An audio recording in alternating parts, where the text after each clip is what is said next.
All right, let's fire this thing off. Good morning, good afternoon, good evening, and welcome to another episode of the Rise Up podcast. And today we're going to be talking about transactional data. There are a lot of attempts that people are handling. It seems like we have a really good a grasp on what it is that we do with time series data or SCADA data or telemetry data. But once we start getting into exchanging transactional data, that's where we start running into some challenges. So we're going to talk a little bit about how do we work with transactional data today. And we're going to welcome back into the hot seat Jeroen. He's been on previous episodes. I encourage you to check those out. But if this is your first time listening to the podcast and you're not familiar, Jeroen, could you take a minute to make a quick introduction? Sure. My name is Jeroen Janssen, and I'm an ISO 95 consultant with Rhize for about 2 years now, and I'm happy to be here.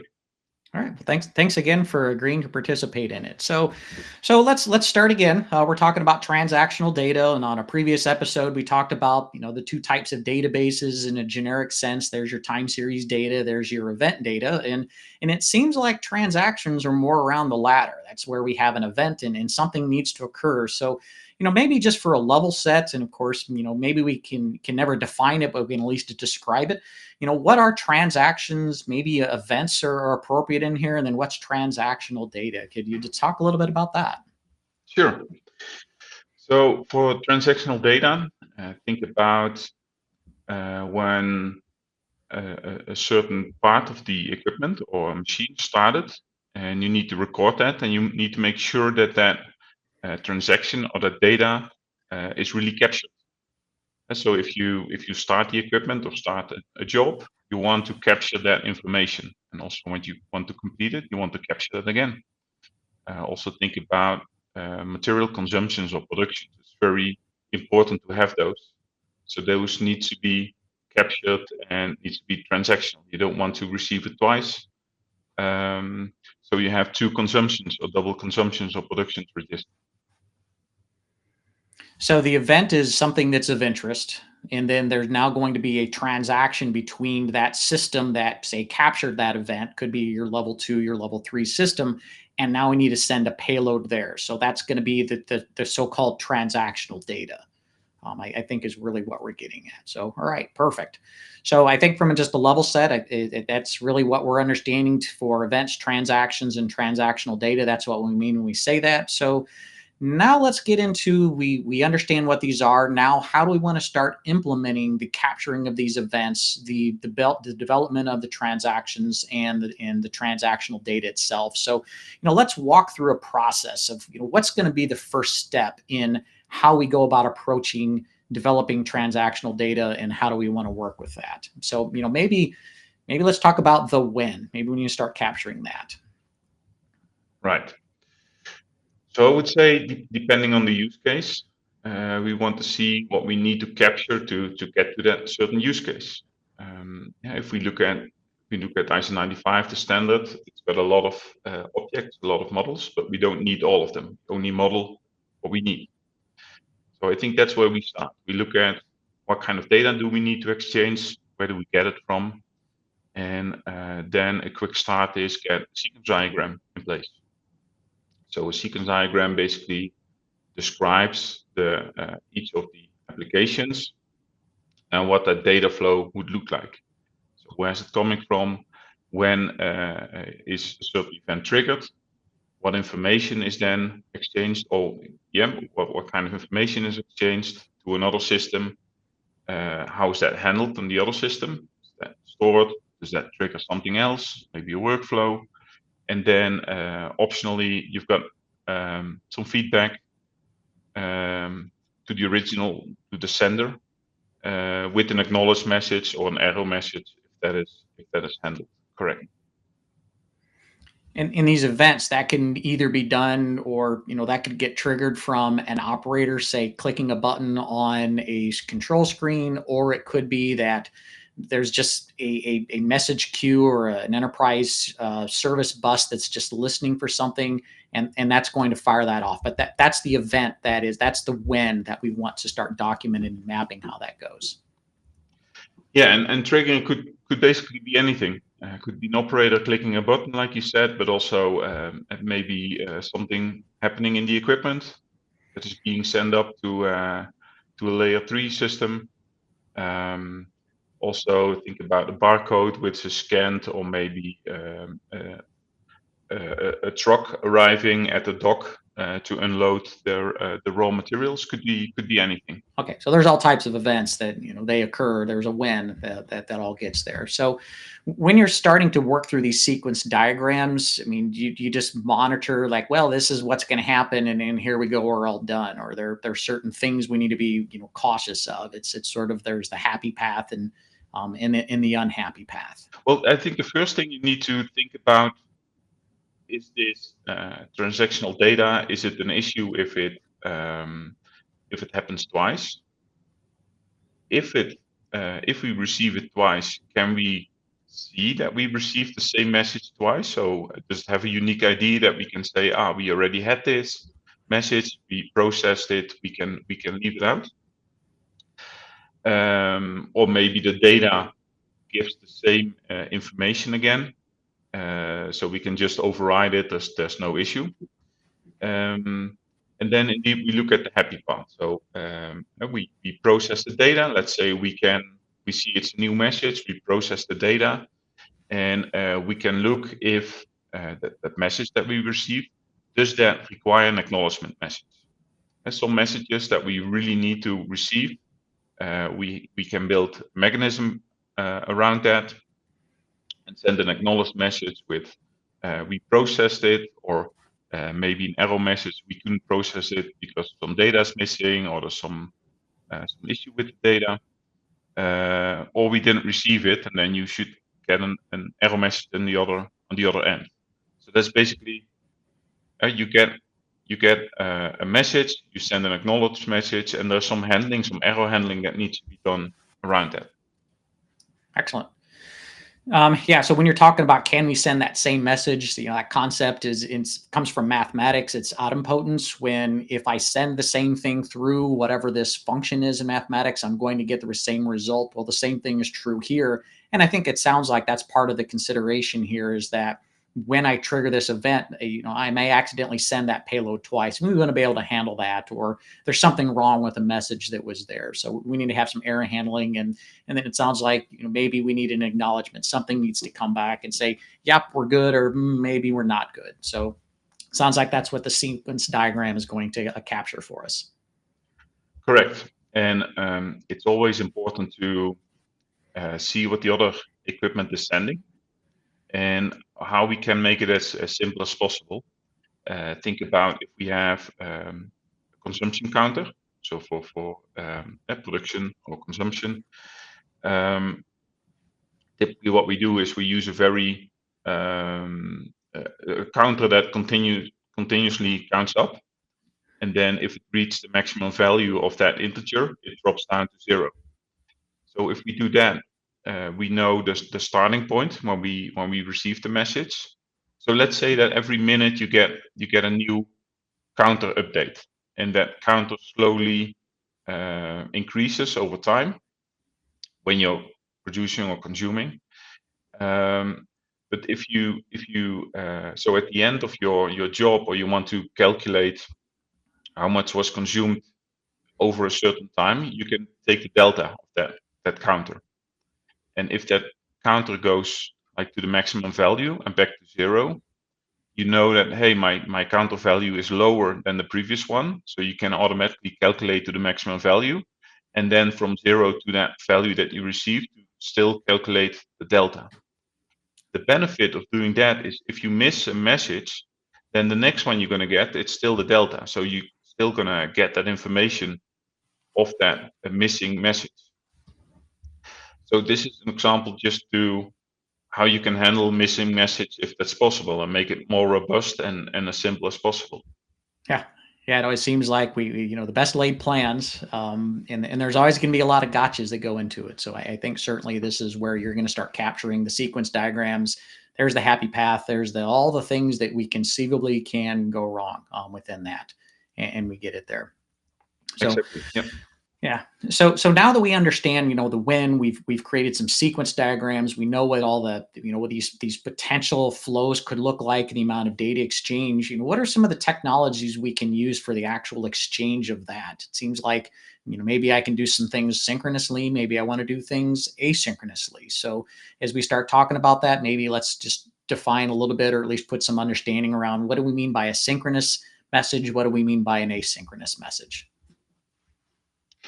Yeah, if the message is in sync, the sender sends a request or sends out a message, and it's going to wait there. It's going to sit and wait before it gets the response. Um, the uh, uh, the benefit of doing that is that there is a thread or part in the application which is waiting. So there is actually, you get either a message back and acknowledge, or you get a timeout because that message never arrived. So you've got like a worker thread waiting there, sitting there and waiting there for that message to check if it went correct. So if we look at async communication, it shoots a message, and then that worker thread simply, the application continues. And then at a certain point of time, the sender receives an acknowledged message, but it's not by any means linked to that original message. So all that linking and waiting and that needs to be built manually. There's a different structure there. So that means that you should have like a sort of watchdog that is looking, hey, what are the messages that I send out? Which message is still waiting for a response? Or maybe something has timed out. And if you receive some acknowledged message, it needs to take that off the queue. Like, okay, this is done. And but all that handling that needs to build in the application and is not built in the communication channel itself. So when would I want to use synchronous versus asynchronous? I mean, it seems like it's two different technologies here. I can make a SQL query, I can make a REST call. Those would be examples of synchronous, or maybe I'm just going to, there's a messaging channel out there, some sort of message queue. When would I want to use one versus the other? What are some of the considerations there? That is a very, very good question. So if your application cannot continue, so first of all, if we put Rhize in place or a manufacturing data hub or maybe an MES system, um, typically a lot of communication channels are already in place. I think the customer already has an ERP system, they already have a SCADA system, and some systems they don't tell you what kind of channels that they can work with. They just have this one channel, and that's what you need to work with. So that's the first thing you need to look at. Another thing is that if you have a synchronous call and your application cannot continue because it needs to wait for that information to get back, then there's no issue in using that. But if you think about more like I want to completely decouple that, or you want to send a message and you want to have multiple applications looking at that same data, then you can look at getting an async communication in place. And I'm quite sure that there are way more use cases where async would work better than sync. All right. Excellent. Yeah, there's a lot that goes into it for sure. Generally the rule of thumb I follow is if you're going to make a query and you need to have an immediate response, that's synchronous. Where if you just want to fire off a message, or you want to have a many to many or one to many, and you're not wanting to wait around, then asynchronous is good for that as well. So certainly not the scope of what it is we're talking about, but I think a great consideration. So one of the concepts that we brought up, and I believe it was on a previous podcast, is that when you start going around and modeling data, or you approach modeling data, where we've talked a lot about semantic data models and the like. If you don't already have a standard for doing that, see if a standard exists. And during the introduction, you mentioned that you are an ISA 95 consultant. I think of you as the ISA 95 guru. Is ISA 95 something we want to consider? Let me throw you a quick softball here. So how would you? I think maybe I'm going to answer the question. How would you use ISA 95 for doing these message models? The what of what it is we're trying to do. Yeah. So if you look at ISO 95 part 5 and 6, they kind of describe how you could communicate to separate applications that are not ISO 95 per se, and how you can take non-ISO 95 information, exchange that into or put that into an ISO 95 structure. That is part 5 that describes that. And then part 6 describes how you can send that over some kind of information channel. And on the other end, where you have your other application, the receiver, how you can translate that ISO 95 information in non-ISO 95 information. That is typically what part 5 and 6 describes. And then if you use ISO 95 as a whole, so part 2, part 4, you already have those objects. So basically what part 5 says is, okay, I've got a lot of objects from part 2 and part 4. They describe what the structure of that data is. And part 5 describes, okay, how do I put that into a message which I can actually exchange with another application. Yeah, as I've read part 5 of the standard, I call that the verb section, where we're going to do a push. What are the verbs that are associated with that? I'm going to do a pull. What are the verbs associated with that? Or I'm going to do a publish. And of course, there's some very specific verbs that get used with that. And then when I get into the part 6, I call that the nouns. I know there's a little bit more that's there, but so here's like the predicate, and then we're going to have the object of the predicate. It's the verb noun and how everything's moved back and forth. And those nouns, of course, are going to be the information objects that are outlined by 2 and 4. That's how I've digested parts 5 and 6, maybe in layman's terms. Of course, there's more to it than that, but it's there's push, there's pull, there's publish, and then what's the information that's going to be passed? How do we want to model that? That's the model. So is there a standard? I mean, ISA 95 is one of them. Are there other standards that people should consider for doing these types of transactional data and moving it back and forth? Yeah, there are a few of them. The one that I use a lot is B2ML. It's basically an implementation of those two standards.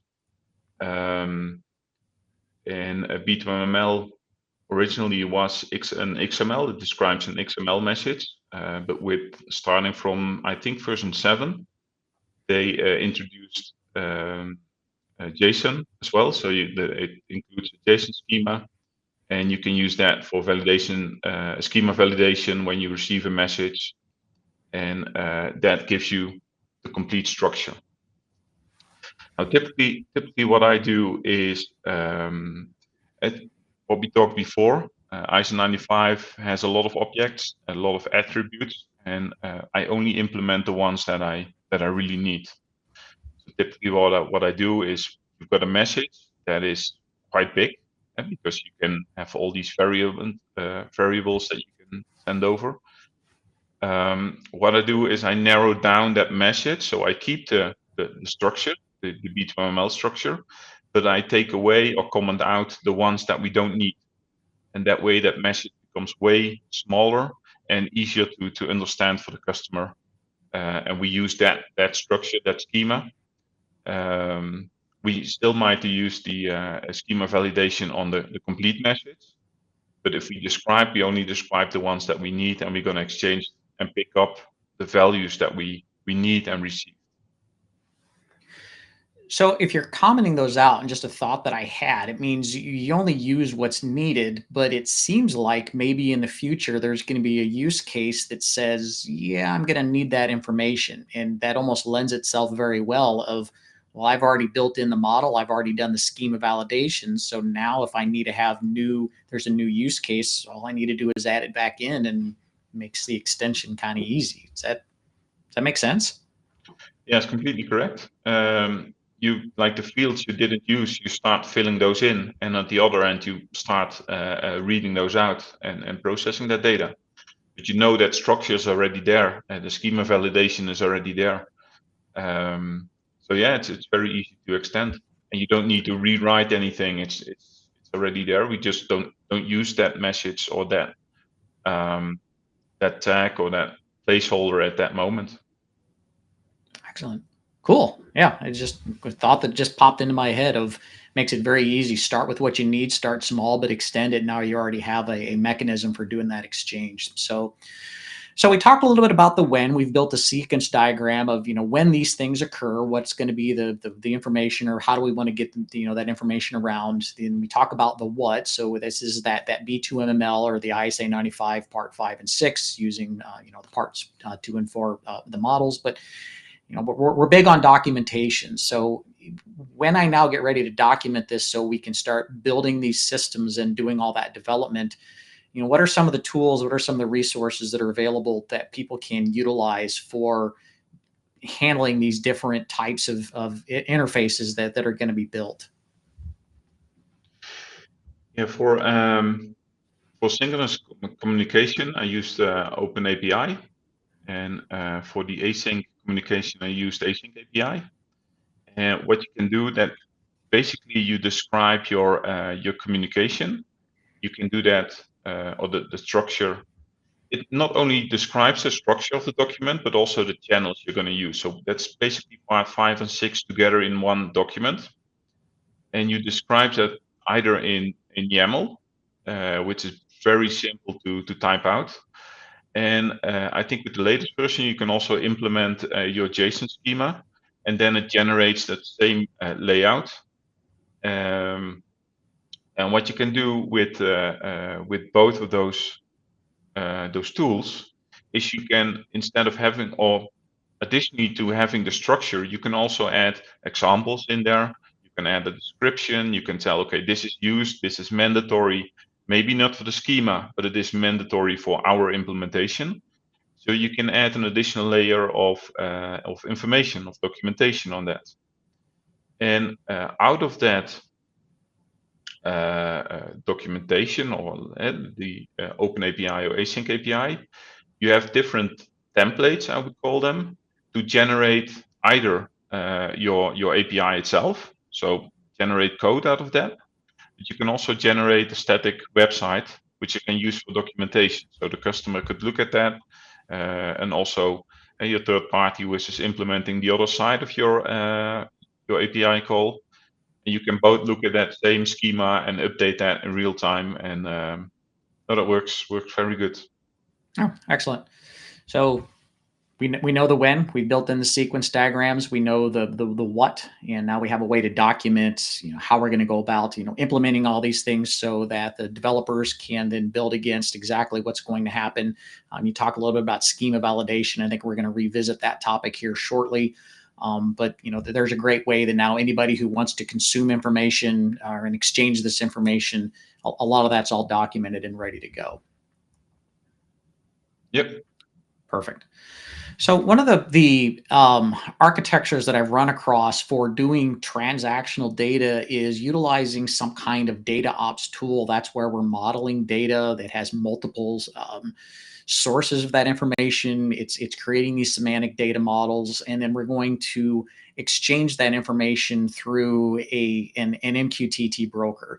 And I just want to focus on just purely the broker itself. There's a lot of them out there that have all types of additional capability within it. But for the sake of this discussion, let's just talk about we're going to use MQTT for the exchange. I don't think this is a bad approach, but I think there's some considerations that need to be made when we're going to do something like that. So could you talk a little bit about just some of the, hey, make sure that you consider this, make sure you consider that if you're going to do something like that? Because again, we have to work with the tools that we can support, but there may be some things that might get overlooked, and I think it's important that we understand that within the context of transactional data. Could you speak a little to that?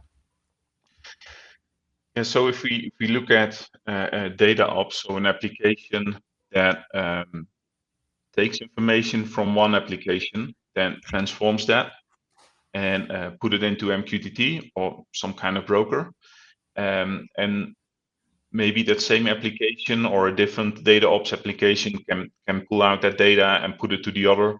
So it's kind of an application that exchanges data. I think if we look at transactional data, it's very important that that end-to-end validation with your acknowledge that stays in place. So one of the things that is implemented in part 5, but also in the B2ML implementation of that, is that, for example, you can in the header there, you can put in, hey, I'm the sender of this information, and I want to get a confirmation from this and this application. So it can already give you the information where the sender expects which application is listening to this and needs a confirmation from that. Then that data ops application needs to take that into consideration as well. So everybody can distribute that information to every system, but it needs to think about, okay, but this application, from there, I want to make sure that that data is processed and that there is an acknowledge message going back. So if you put a data ops in between, that data ops should also help getting that acknowledge message across from one application to the other one, or maybe one to many, where that is needed. And sometimes that's always needed. For some messages, it's never needed. But where there is like a gray area, it needs to be defined, and your data ops application needs to make sure that that is respected. One of the concepts you brought up earlier was this schema validation. So what exactly is that, and why is that important here? Yeah, so the typically in MQTT, you define a lot of topics. Those topics can be defined following part 6. There it describes what that topic structure should look like. But still, a message posted on that topic can have every format. You can have a very flat message with just some tags and a value, but you can have a very nested object. And how does the sender and the receiver knows how to read that message and to know where to find a certain value within that message structure? And that is where part 5 and also B2ML comes in, as they describe where that certain value is located in your message structure. And so the sender and the receiver, they talk basically the same language. So if I talk about schema validation, if a message comes in, you can have a schema definition, either XML or a JSON schema, that says, okay, the message that I receive should have this structure, and these values should have been filled in. Or maybe it's an enum value that they already said, like, this value can only have these options. So all that validation, you can do that within XML or within JSON, and that should be done by either the sender and or the receiver, the sender as well, I would say. But if the sender needs to check your validation schema, the implementation went wrong. But it's still a good check to do. But your data ops can also check that information. Hey, is that valid against the schema that we talked about? And so if there is a problem, clearly we need to have some kind of error handling. So we already documented earlier, these are all the things that could go wrong here. So we probably, yes, I need an acknowledgement that I'm good. Sounds like we also need an acknowledgement that, yeah, things aren't so good. Yeah, I think there are different layers of acknowledgement. Yeah, the first one should be that I receive data, but I cannot read the data. That's like the first level. You don't need to understand or read an actual value or process of values. Get a message in, and you don't understand what's written there, so it doesn't match in the validation schema. So you can directly send that back. And if I say send back, like an acknowledge that you say I'm with an error message, invalid schema. And then the second layer of validation is not the schema, but is the data validation. So do I have all the data points which I need to process this message? And is that data within the range that I expect? Things like that. So I think there are multiple layers of validation. All right. And either way, when something is bad, we need to have the unhappy paths very clearly defined as well. Yes, but again, with async communication, you always need to build that yourself. So that needs to be part of that contract that you say, this is the way that I do error handling. It's not like if you have a REST call, for example, you get an error message back. Those are all defined. So you got that additional layer. That additional layer is missing in async. All right, excellent. So coming back, to the very beginning, transactional data, an event, something that's of interest has occurred. We're now going to get some data exchange between there. That's going to be this transactional data. We certainly want to start with is at least the approach of doing or working with transactional data is we want to have a sequence diagram of, when are all these things going to occur? There's their happy path, the unhappy path. It's, how, what's the information now that we're going to exchange, and a good approach for doing that is, as I said earlier, if you don't have a standard for doing this, find and see if a standard exists. Of course, we're big fans of the ISA 95 standard. That'd be the piece.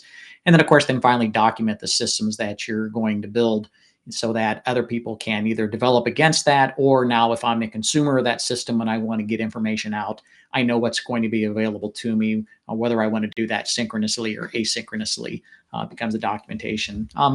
And then finally finishing it up, certainly there is a common approach using DataOps and a broker. Yep, you can absolutely do that. Here's some of the things you want to consider as you're building that in, because it's not necessarily inherent to that. So I think that's a really good summary of what we have just discussed. Jeroen, is there anything else you'd like to finish off, or just some final thought that you have that would be a good takeaway for working with transactional data?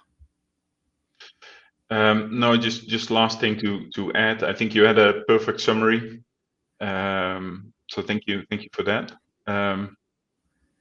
I think it's always important to look at the type of data and look at your process, and then think about what is the best method of handling this data. There's no right or wrong.